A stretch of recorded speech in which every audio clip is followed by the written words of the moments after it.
Hi, for those of you that don't know me, my name is Kathi Kinnett. I'm Senior Vice President of Clinical Care, and I'm also Director of the Certified Duchenne Care Center program. So I'm not sure where my slides are, but they're coming, I'm sure. Stephanie? Oh, there I am. So I want to talk a little bit about why this program matters. Why does certified care matter? About 2 years ago, for those of you who don't know, we had a group of clinicians and providers and parents and academics and suits from 17 institutions who got together to discuss what gaps in care existed in Duchenne care. And from that grouping of people that discussed transforming Duchenne care, we developed the Certified Duchenne Care Center program. So the Certified Duchenne Care Center program, or CDCCP, is an organization that has developed to provide standardized care, create a network of centers across the U.S. now, and hopefully globally in the future, that provides standardized care in alignment with the standards of the Certified Duchenne Care Center program, which are in alignment with the with the CDC care considerations. So we want to make sure that all of these centers are offering care that's been approved and vetted, agreed upon, and is standardized. So we have 3 goals of the CDCCP, and the first is to strive to improve patient care. So in order to do that, we needed to first evaluate what services were being provided by the centers that were involved in this Transforming Duchenne Care Center program.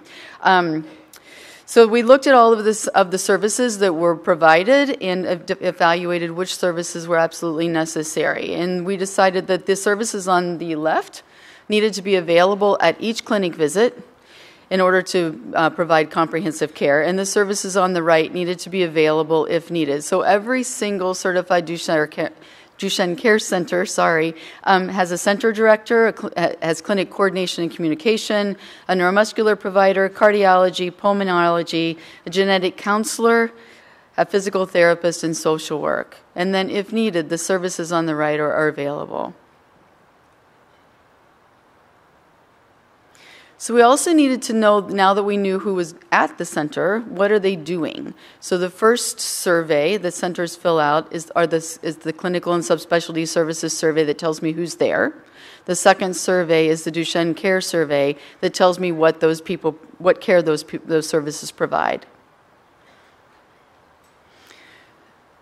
The Transforming Duchenne Care Center initiative identified 5 domains necessary for comprehensive care, and those include coordination and communication, pulmonary, cardiology, neuromuscular care, and endocrine and bone health. And then within each of those domains, they identified variables by which to evaluate that care. So in the Duchenne,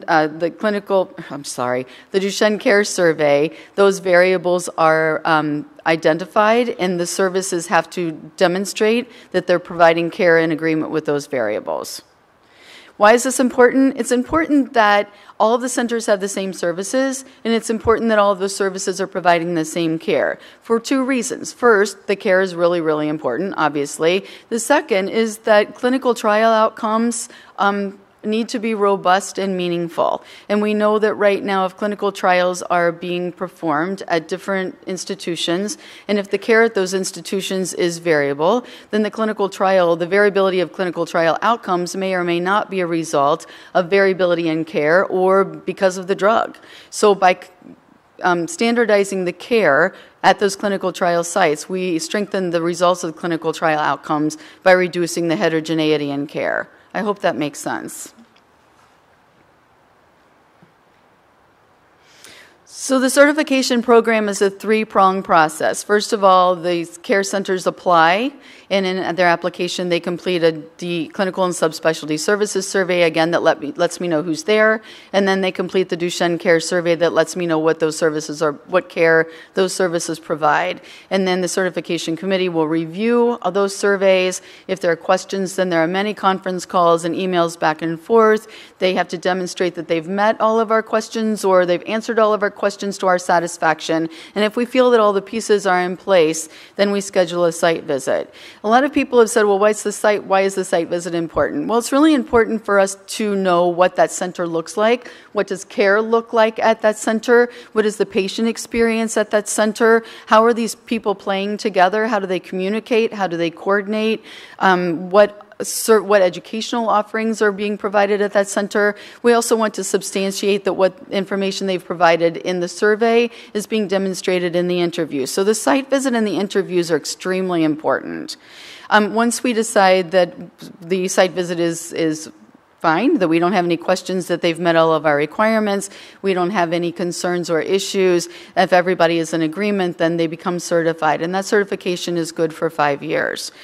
Now, there's a really third important piece that I need everybody's help with. So the third important piece is that, first of all, they've told us what they're doing. Second of all, we've seen what they're doing. But now we need to know what the patient and parent experience is at that center. So we've created a clinical experiences survey, which is the way that parents are able to give feedback about that center to let us know that they perceive and receive and are perceiving that care is being offered at that center. We also request that patients complete information in Duchenne Connect so that we can collect patient-reported outcomes. And I'll talk about that a little bit more in a minute. One of the requirements of certification is that each of the centers complete center metrics. And there are a group of about 10 center metrics that will report to us continuous improvement. Those center metrics are collected at baseline and then updated or submitted once a year to let us know that the center is continuing to work on improving their care or maintaining that optimal level of care that they've already achieved. These center metrics are available on the Certified Duchenne Care Center website on PPMD for the purpose of allowing centers to see how they are doing against the goals that we have, and also to let centers know how they're doing in comparison with each other, and to let you know, if you go to this center, how that center is doing.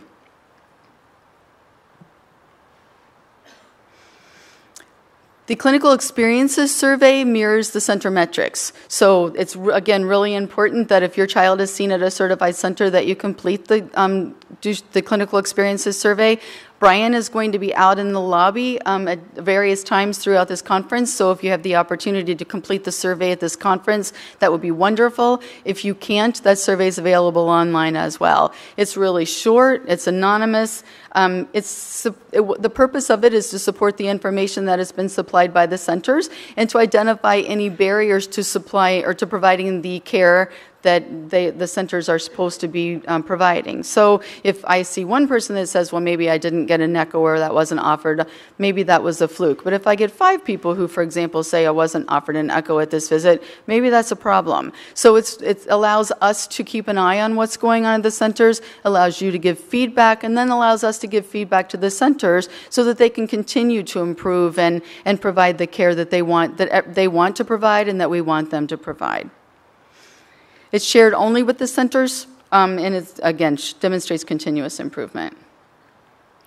So the third goal is to strive to improve patient recruitment to clinical trials. So I'm sure everyone has heard of Duchenne Connect, and Anne's going to talk at length about Duchenne Connect. But Duchenne Connect is our patient-reported outcome database, and this information is used by the Certified Duchenne Care Center program to look at care and to demonstrate whether, or to let us know whether certain elements of care are absolutely making a difference. So it could be that we're mandating one element of care because the CDC care guidelines said that we should, and everybody agreed that that was a great idea. And then we look at it over the process of 15 to 20 years and say, maybe that didn't make any difference and we should be doing it a different way. So while you're filling out those surveys, know that that information is going to be used in the short term as well as the long term to influence care and to make sure that we know what optimal care, comprehensive care looks like, and so that we can continue to strive to provide that to your children. So as Pat said, we have 9 certified Duchenne care centers at the moment. The goal is 20. Heaven help me. but the goal is 20 by the end of next year, and that would be amazing. But again, that's going to have to be 20 centers that can demonstrate to me and to our committee that they're able to provide comprehensive, standardized care, and the bar is high, and we want the bar to be high, and we want this to be meaningful, and we want you to know that if you go to a certified center that you know exactly what care you're getting and the level of care that those providers will provide. So the goal is 20. These are the 9. This is where they are right now across the country. We have 4 that are in the pre-application phase. So the red ones are the ones that are certified, and then we have 5 more that are in the application process. We have 15 others that are interested in being certified as well. So I've got my work cut out for me, I think. But as you can tell, one of the goals was to make this care accessible. It's not in every state. If it's possible to put one in every state, we'll be happy to do that. But right now, this is where they are, but they're closer. So care is accessible. You know what the standard of care is. You know what you're getting when you walk in the door. That's it for me. I'll be around all week, and if you have any questions, please feel free to find me. I'm available pretty much 24/7. Thank you so much.